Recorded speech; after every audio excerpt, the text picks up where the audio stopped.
أعوذ بالله من الشيطان الرجيم بسم الله الرحمن الرحيم اللهم صل على محمد وعلى آل محمد كما صليت على إبراهيم وعلى آل إبراهيم إنك حميد مجيد اللهم بارك على محمد وعلى آل محمد كما باركت على إبراهيم وعلى آل إبراهيم إنك حميد مجيد بسم الله الرحمن الرحيم وعن العباس رضي الله تعالى عنه وعن العباس بن عبد المطلب قال قال رسول الله صلى الله عليه وآله وسلم ذاق طعم الإيمان من رضي بالله ربا وبالإسلام دينا وبمحمد صلى الله عليه وسلم رسولا.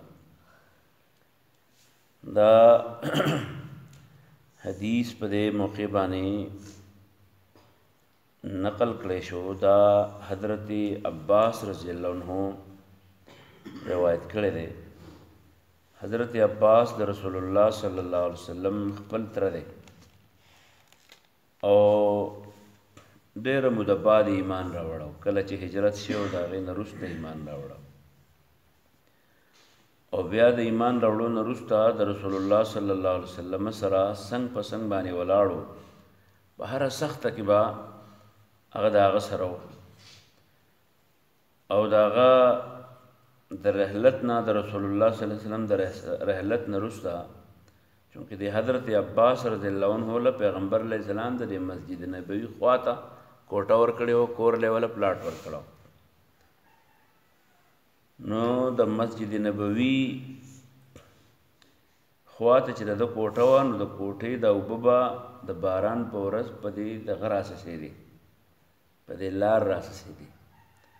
نو کله چې رسول الله صلی الله علیه وسلم وفات و د حضرت عمر رضی الله عنه خلافت دور و، نو د حضرت عمر رضی الله عنه ته چا شکایت وکړو چې موږ په دې لارې ځو نو د دې کوټې د اوبه رالوېږي، لہذا د دې کوټې دا اوبه چې دي نو دا د دې لارې نه بندې کړې شي، بل طرف ته دې واړېلی شي.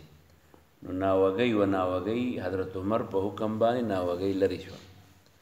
حضرت عباس راغی او قاضي ته عدالت ته مقدمه پیش کړه او د حضرت عمر نه ګیله وکړه چې تا زما د کوټې ځغه لرې کړې ده، ناوګۍ دې لرې کړې ده.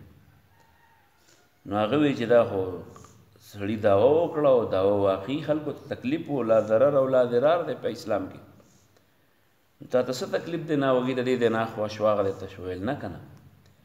ویل کله چې ما دا ناوګۍ لګوله نو حضرت محمد رسول الله صلی الله علیه وسلم راته اوږه ټیټه کړې وه، زه د هغه په اوږه ولاړم او دا ناوګۍ ما لګولې وه. دا داسې ناوګۍ ده، دا څه عامه ناوګۍ خوله ده.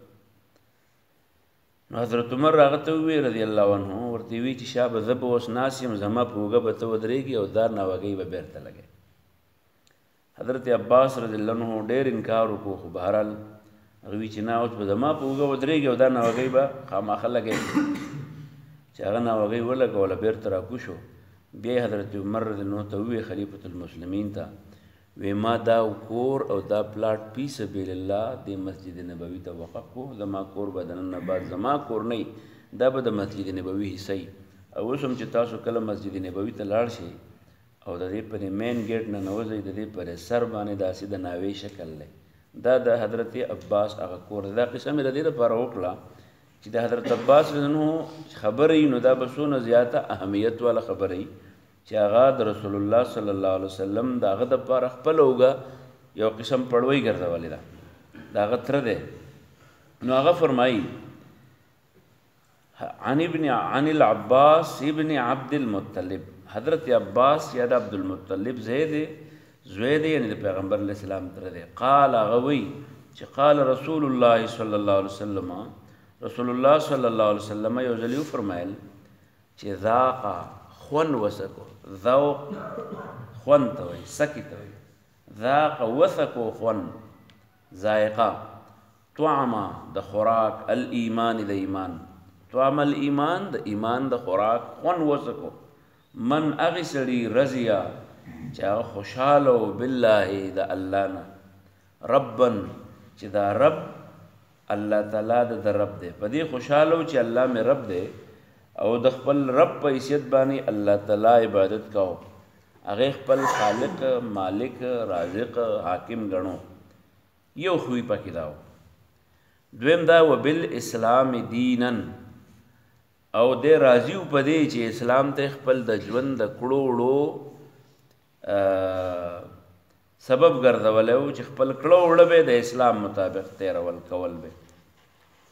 دریم خوی دا چې وبمحمد صلی الله علیه و آله وسلم نبیا او رسولا، او دریم دا چې محمد علیه السلام ته خپل پیغمبر وایو او د پیغمبر په حیثیت باندې دغه هر عمل د خپل ځان دپاره د کامیابی او د راهنمایۍ ذریعه وګرځول. دا درې خویونه چې په کوم سړي کې راشي، الله ته خپل رب وایي، اسلام ته د خپل ژوند د کړو وړو طریقه وایي، او محمد علیه السلام ته خپل پیغمبر وایي، نو دا د الله تعالی د ربوبیت او د هغه د صفات او د ذاتو باندې د ایمان نه وروسته د رسول الله صلی الله علیه وسلم په پیغمبرۍ باندې یقین کول، اعتقاد کول، او دین او شریعت د خپل ځان دپاره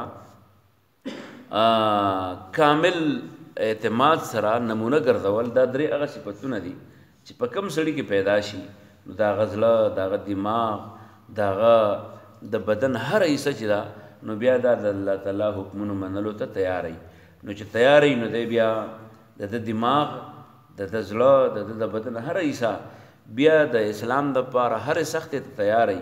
او چې کومه سخته پرې راځي، نو دی بیا خوشحالۍ، دی بیا لوږه تیروي، تنده تیروي، دی بیا د اسلام دپاره سخته تیروي، او په هغې کې ورته یو خوند میلاویږي. دغې خوند ته دې ته د ایمان خوند ورته وایي. یکه یو بل دی کې رسول الله صلی الله علیه وسلم فرمایي چې کم سړی چې هغه په لار باندې روان دی، یا کومه ښځه په لار باندې روانه ده او هغه مسلمانه ده، تاسو فکر کړئ زموږ د دې علاقو دا ښځې او دا نارینه زنانه ټول دا د یو بل سره بیلاګ لګیایي، گپ شپ لګیایي، په کوڅه کې لګیایي، په دغه کې ګراؤنډ کې لګیایي، په میټینګ کې لګیایي.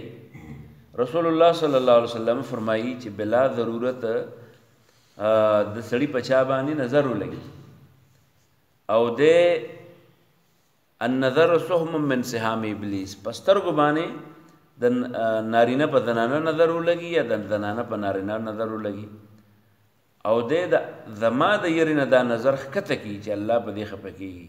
رسول الله صلی الله علیه وسلم فرمایي چې الله تعالی وی ابدلت له ایمانا یجد حلاوته فی قلبه، زه به د دې سړي یا د دې ښځې زړه ته داسې ایمان کوز کړم چې د هغې په خوند باندې به دا په خپله باندې پوه شي.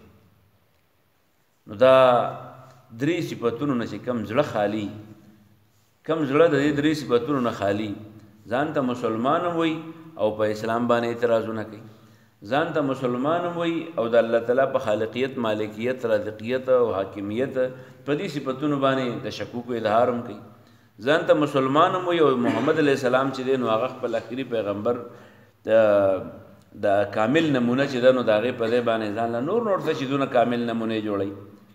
د دې مطلب دا شو چې د زړه کې د ښکاره خو ایماندار دی، کلمې ویلې ده، خو زړه د اخلاص د عمل نه خالی دی، نو په دې وجه دې ته به کامل مسلمان نشي ویلی.